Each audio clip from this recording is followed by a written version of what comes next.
Right, okay, what's going on, ladies and gentlemen? It is Alex here with AB Fitness. Today we're going to be going over the top 10 bodybuilding myths.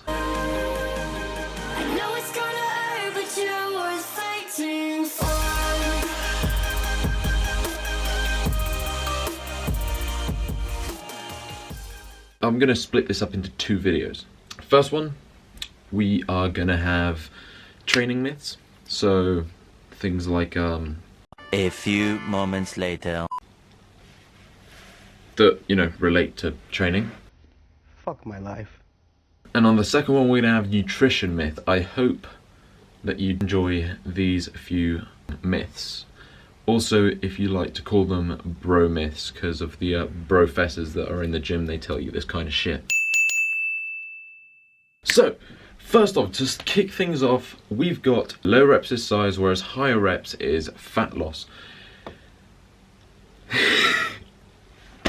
I'm fucking done.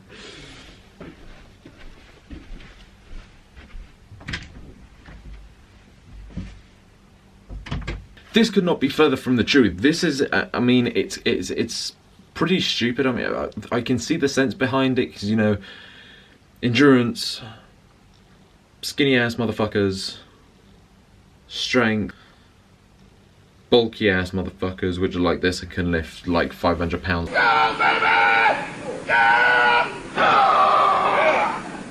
What's the truth behind this one myth? So the truth is, leanness and muscle definition come from having muscle mass and low body fat.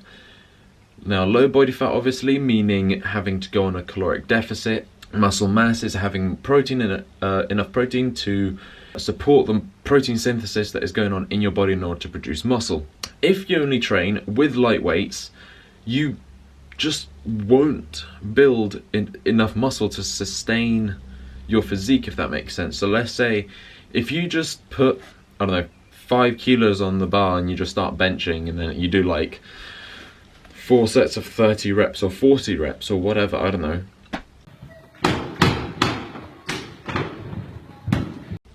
Your body will not be able to carry on doing those sets and that weight and those reps and grow muscle. That is, it's just not possible, because your body, it will hit a plateau. Let's say if you're only doing bodyweight exercises, let's say you're only doing bodyweight exercises, there's going to be a point to where you're going to have to incorporate weights, otherwise you're not going to get any bigger. You're just going to stay at that kind of muscle mass point. You just won't build muscle. So, if you don't have any muscle mass, you won't burn much fat, due to the fact that having muscle increases metabolism, because, as everyone knows, muscle requires more energy than fat. Second myth of the day. Lifting makes women bulky. Biggest bullshit on the entire face of the fucking planet. Nope, sorry, no, that's a myth that comes later on, but this is still a pretty bullshit myth. So let me quickly explain the way that people actually grow muscle. So to grow muscle, a person needs testosterone, an androgenic, andro coming from the Greek word andras, which means male, androgenic anabolic hormone produced in men, and about 1/10 of which is produced in women. For example, I'm going to put up natural testosterone levels on screen, hopefully about here.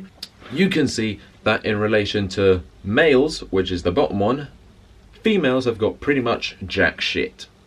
So, minimum for females is, give or take, 0.1 nanogram per milliliter of blood. Maximum is 1.2 nanograms per milliliter of blood.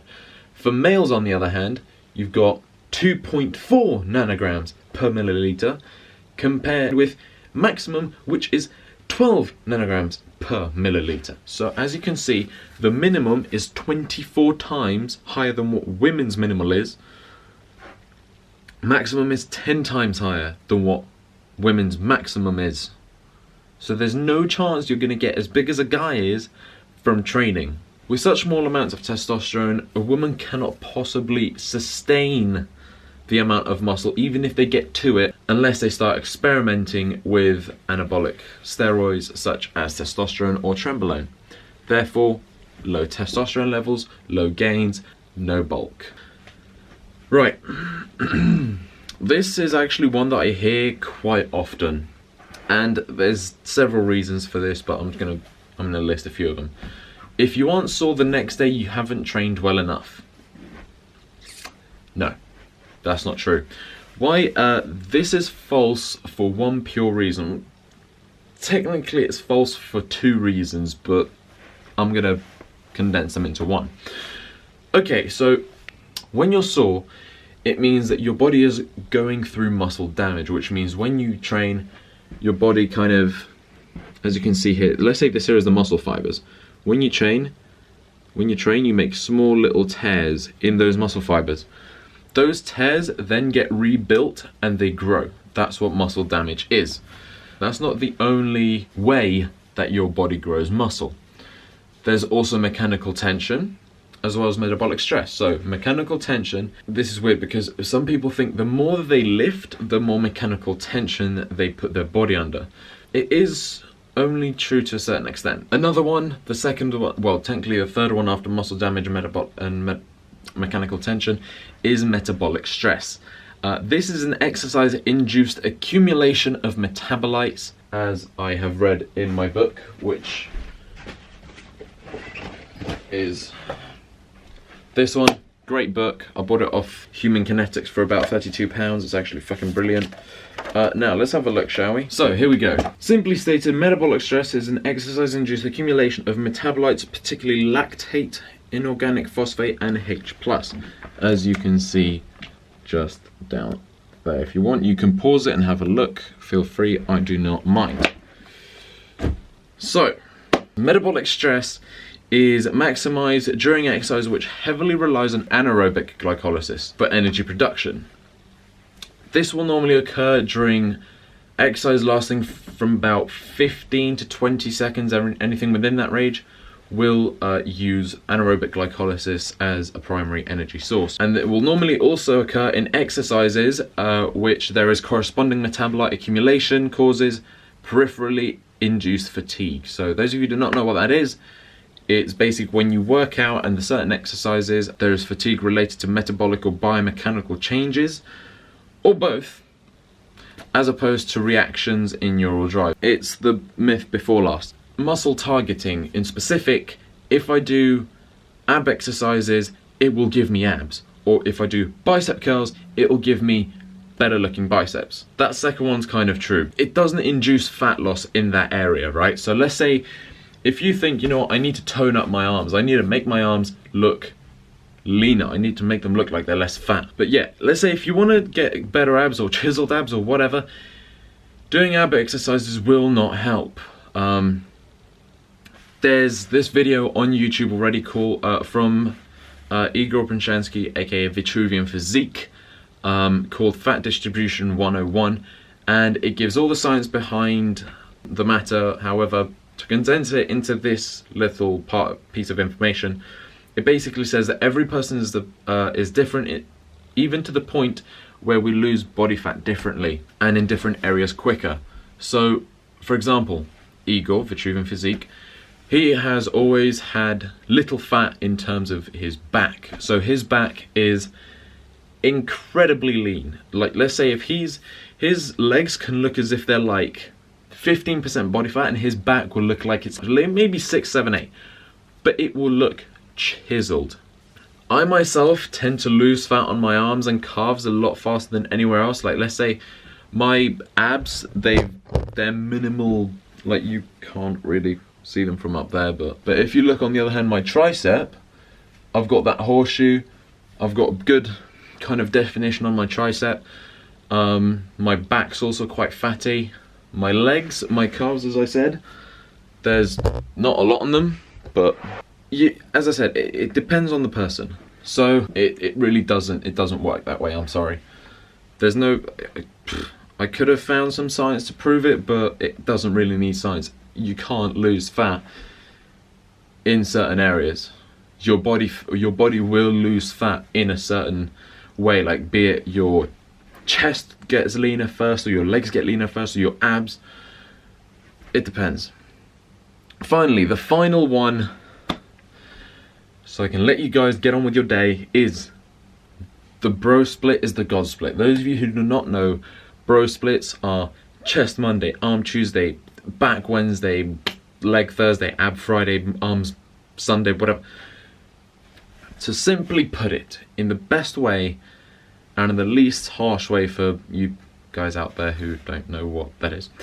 Again, I will quote and credit Vitruvian Physique on this topic, but to summarize, there is that he's got a video out called I think it's should you train twice a week or once a week per muscle group. So yeah, so hopefully go check that out, have a look. It's a lot more scientific, it's a lot smarter than I am, but let's carry on. Again, so to summarize in a small compact paragraph, there is an article called Exercise, Protein Metabolism and Muscle Growth, which is pretty much on this topic. And it states that, and I quote, the response of muscle protein metabolism to exercise, to resistance exercise, lasts for about 24 to 48 hours. Thus, the interaction between protein metabolism and any meals consumed in this period will determine the impact of the diet on muscle hypertrophy. Therefore, meaning that training body parts twice a week won't only be better for your gains, as muscle protein synthesis is increased by 50% at 4 hours after heavy resistant exercise, and 109% after 24 hours, as it is clearly stated in an article by the Canadian Journal of Applied Physiology called "The Time Course for Elevated Muscle Protein Synthesis Following Heavy Resistant Exercise." It will also help your gains from a nutritional standpoint. So guys, I'm going to quickly add something to that last part. So muscle protein synthesis on your body alone, it carries on for about 24 to 36 hours. After that, muscle protein synthesis dies down again. So I'd honestly suggest the push-pull leg split. Have 1 day rest, then push-pull legs again. I'm going to link a video about here, which was my opinion on which training split you should do, which is push-pull legs, and that video over there will explain to you why that is. But for now, thank you guys for watching. There's been the top 5 bodybuilding myths relating to exercise. Next time we'll do nutrition. Good night.